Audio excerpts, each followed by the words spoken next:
What is happening, Facebook Live? Thank you so much for tuning in. I am very, very emotionally moved right now. In fact, I just got done with a call for one of our group calls on sex and relationships, and I was planning to do this Facebook Live today on family time, on what we do, to maintain the love that we have in our lives. And the other day I did a Facebook Live and I was talking about, feeding the relationship that you want. But man, in the last week, we've had a lot of guys join our groups that are married, that are in a relationship, and they don't feel the same attraction. They don't feel that they're in the same relationship that they've been in. They don't feel that the spark's there. And let me tell you about some of the specifics, and this came up on the call, and I don't want to, share somebody's story and disrespect them in any sort of way, but this is so common that when we break up with somebody, when we're in a marriage, when we're in a committed relationship, and we start to lose that spark, we freak out as people. We freak out and we think that we have to break up because we no longer feel that passion. It's a little bit windy, guys, and I'm trying out a different microphone setup, so bear with me here. Hopefully we can all hear. But the thing is that that's not a reason. If you have love, right? There's all sorts of reasons to break up, and we can go into it, right? We can go into that, and we talk about stuff like that all the time. But the reasons that if you feel love, to hold on to it and defeat it are very important. So I want to talk about this because this is so common. Men do not talk about this, and it's so upsetting. And what it turns into if we don't properly listen to it, man, is a lot of hate, a lot of misguidance, and a lot of all this stuff that I totally despise about the men's development world and the self-help world and the bettering of the self world. So there's going to be a time in your relationship, if you're in it long enough, where you don't feel the spark, and the woman doesn't feel the spark, and maybe you just feel like you're going along with the motions and so on. And this is verbatim what has been said to me in multiple relationships, but what was just said on this call, and what was also just said on the feedback given to this gentleman on our call as well. That you're going to say, man, I'm just your wife or girlfriend or whatever is going to say, I'm just not attracted to you anymore. You're not the same man as you used to be. You let yourself go. You don't have ambition for your family. You don't have the same drive. I'm just not attracted to you anymore. Maybe it's I've never been attracted to you. Maybe I've never been sexually attracted to you, and so on. And as men, we believe it. Now, see, the interesting thing is here, women are not lying. They're dealing with a feeling, much like you deal with a feeling, that you're feeling so intensely in the moment, you don't know why it's there, and you're trying to define it. And as I said on the call, it's like trying to explain a big moment in your life that happened 5 years ago at that point. You could do a much better job now of what you were feeling, right? You could do a much better job. Like when my first son was born, what did I feel? Man, I didn't know what to feel. And if you asked me what it was, I'd misinterpret it all over. And if you asked me about what that was like now, 11 years later, it would be like, wow, I was amazed. I was scared. I was in disbelief. But these were all things that I wouldn't be able to articulate at the time. And so when we start to lose that attraction, and even for yourself as a man, it's hard to articulate it to somebody, especially where you're bound in a relationship with. All right? But all the time, we freak out about this. We freak out about it. And I want to bring up somebody who is a really cool dude, this guy, Ronnie Portillo.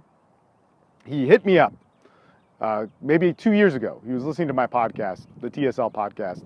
And he was like, hey, what's up, man? He just started talking online, and all this sort of stuff. And I didn't really know much about him, but I saw that he was interactive with things and listening. And he actually decided to do a coaching program, not from me, but by somebody else in Austin. He said, I'm going to be in Austin. I'm doing this other guy's coaching program. I want to meet you. I want to see you, man. You seem like a cool guy. You're doing also what I want to be doing at some point. A lot of people want to be coaches. Don't do that. It's not cool. It's not fun. It's a lot of work, man. And I really love it, and I have to sometimes because I do it for free, because sometimes I have to do it for free. And that's how I've built up the success in the business that I've had over the years. But that being said, he was talking about his personal life. Okay, and I don't want to get into the details of that, but he went through that time, where it's like, I don't feel the spark. And I don't want to misquote him or anything because that's not the point of the story, but they went through that time where you hear those sorts of things. I'm not, attracted to you in the same way. I don't know. It's just like we're teammates. It's just like we're friends. It's just like this is happening. And da-da-da-da. And the more that you feed that with your anxiety and not knowing, the more that you build that. And that even includes what we heard actually on this call and what we've all done as men who've been in relationships. And all those, man, I know a lot of bitter men that are pissed off about their wives leaving them. And you should have been on our calls. So, but basically, one of the pieces of advice is, man, don't make it so easy on your wife. That doesn't mean you need to fight her, but you don't need to agree to a divorce right away. You don't need to agree that this isn't working. You don't need to play to her so much, not as a power play for men, but because you value your family, because you value and see the potential of it, that it doesn't have to be a break. And maybe the best opportunity is to give it a little bit of space to do what we want, but hold on to some core things. And the advice that I gave this gentleman, and a lot's going to happen. Actually, the number one thing for advice is depend on the group, talk to the group, open up to the guys. Every day, if you need to call one of us, call one of us. Make that happen.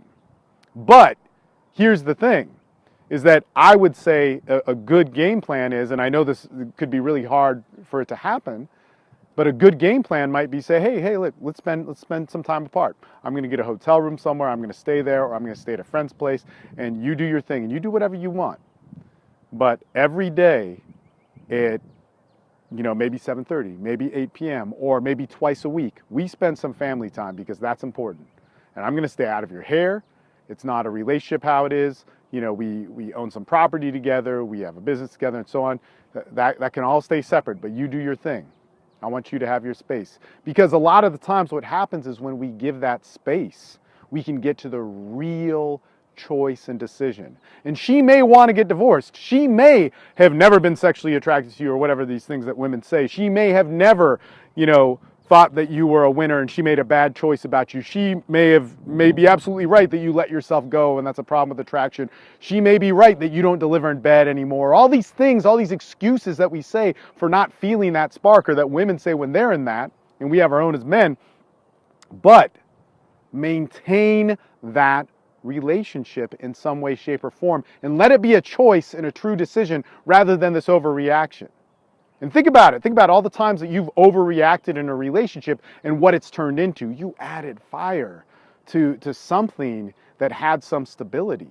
The first thing that you do when you tear down a house is you don't destroy the foundation first. And that's what we do in our relationships. You start taking the roof off, or you move all the stuff out of the house. And in that process, sometimes you realize, well, wait a minute, I don't like an empty house. Or wait a minute, I like this house and maybe I shouldn't change the roof. And you might start thinking, when you start slowly piecing away your relationship and gaining some distance. Distance does a lot, man. It's a beautiful thing. It's a beautiful thing. Man, it's tough being married. It's tough being in a relationship and being too close. Distance is a great thing. Integrate that into your relationships if you need to, if you're feeling that sort of, questioning about stuff. But the thing is you're piecing away the different parts of your relationship. It's like, I'm going to let you do your own thing. You please do your own thing, man. I don't care. You can have Saturday night all to yourself. You can have Friday night all to yourself. And go out. See what it's like to be a single woman, or those things. And allow that to happen. Don't fight it. And man, a lot of times you go, you know what? Maybe I do have something good. Maybe I don't want to leave this. That's a pretty amazing quality to have, and that allows us to make a decision and a choice, not a reaction. You should never be reacting, acting in emergency, acting in panic to love. We should be deciding through love. And of course, love is such an intense thing, we get all carried away in it. That all being said, I want to get back to what Ronnie said, man.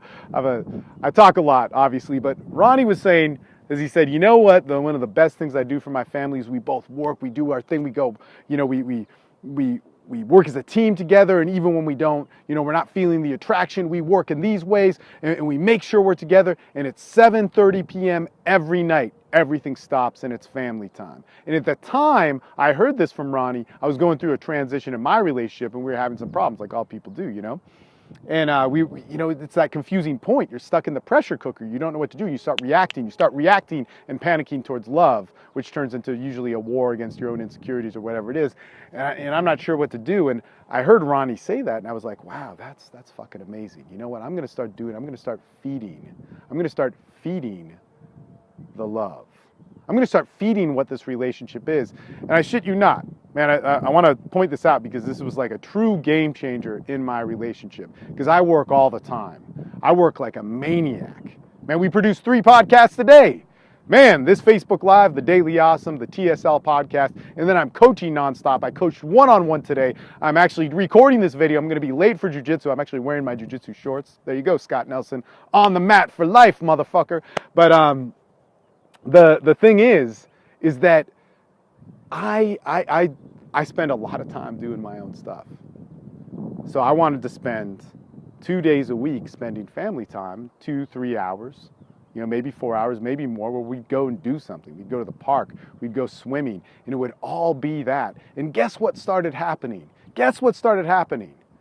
I still got upset about stuff. My wife still might get upset about stuff. We're still the same people, but we started feeding that thing which held us together more. And slowly but surely, all of a sudden, these tensions that we had built up started cooling. And if we felt a little bit trapped, because man, it can be crazy. We got a big house, but still, we have a lot of space, but still, we got 4 walls around us at all time, and 2 kids and 2 dogs and a whole bunch of bills and all this other stuff and decisions to make and family members doing this and that it becomes like we're almost trapped. So sometimes we got to open up the door and have a little distance between us. Sometimes, we might need to go take a short trip somewhere else. And a lot of times at first we thought that was a bad thing, because it's like, man, we don't want to be separate. The last thing we need is to feed the separation. But it's an interesting thing, man. That little distance, it covers a lot of things, And I'll tell you this, in taking that route with my own issues and relationships, and I've had a lot of bad relationships, and I've had a lot. I've had more than normal, and have worked very hard to not have those anymore. Let me tell you about the flip side of the guy that says yes to yourself panicking about being in a relationship, or your wife or girlfriend or whatever it is panicking about being in a relationship, and you go, okay, I'm just going to let you go. The greatest message, like, I love you. I need to, let you be free. You're put in a cage and all this sort of stuff. If you really want that, that's one of the greatest gifts I can give you. This is what happens to those guys, to the guys. The wife goes, you dissolve the marriage, you break the foundation of the house first before dismantling the house. And in the breaking of the foundation, there's so much shit that comes up, and especially all the things that are intertwined and tangled in together don't just get untangled and pieced apart, they get ripped apart. And in that, our egos get ripped apart. We have to step on each other's toes. And then in order to make a decision of saying, like, I don't want to be in a relationship with you, there's a time that I have to hate you. And I've built that into the situation. And man, that creates some of the greatest dysfunction. Man, I know a couple people who've split from their wives, and their wives told them that exact same thing. I was on the phone with a guy, and he's like, my wife told me I'm not attracted to you, and I've never been attracted to you. And you know what? And there was some fucked up shit that was happening in their relationship. Man, there's so many guys I know of this. There's some fucked up shit happening in their relationship that came out of the woodwork. I still think they should have stayed together. Why? Why? Because, man, the ripping of all that apart didn't solve anybody's issues. It made them worse. It fueled a lot of anger in those cases, a lot of resentment, and a lot of contempt that now justifies a continuance of anger that spreads all towards their own personal viewpoint on the world, of how people work, of how people exchange value, of how empathy works, and human beings are robots and women are garbage and they lie and all this sort of stuff. Now, man, look, here's the deal.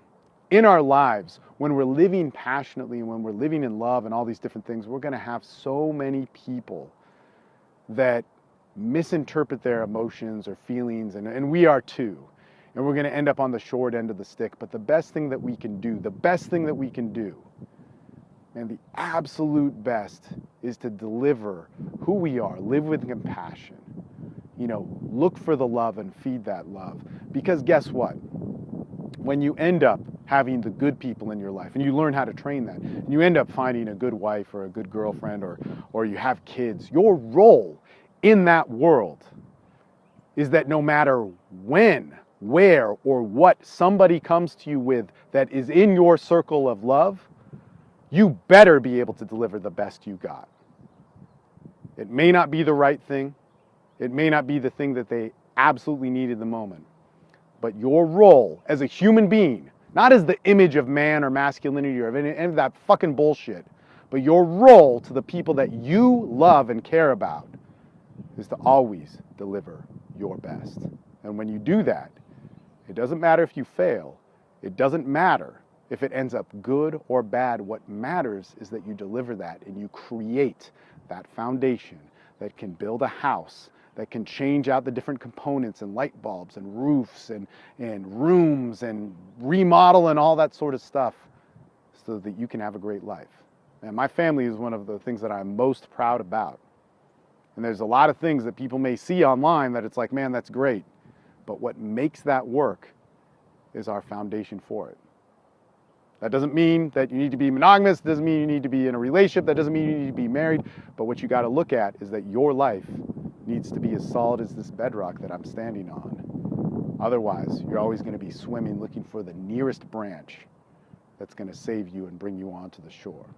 All right. Thanks for listening, guys. We have amazing men's groups out there. Austin Men's Development is for free. We have those 3 podcasts that I was talking about. This Facebook Live. You can find all the information on the Daily Awesome or the TSL podcast down below, and also how to sign up on our different groups. Join us. Ask me any questions. All of the things that you hear me talk about on this are questions that come up on our calls, and it is the real running dialogue of what men are talking about in masculinity. Be a part of that. All right? We got a lot of good solutions, a lot of wisdom here. Talk to the wisdom. Don't talk to the reaction. We'll talk to you guys soon. Later. Hey, thanks for that. Right as I'm finishing. Thanks, dude.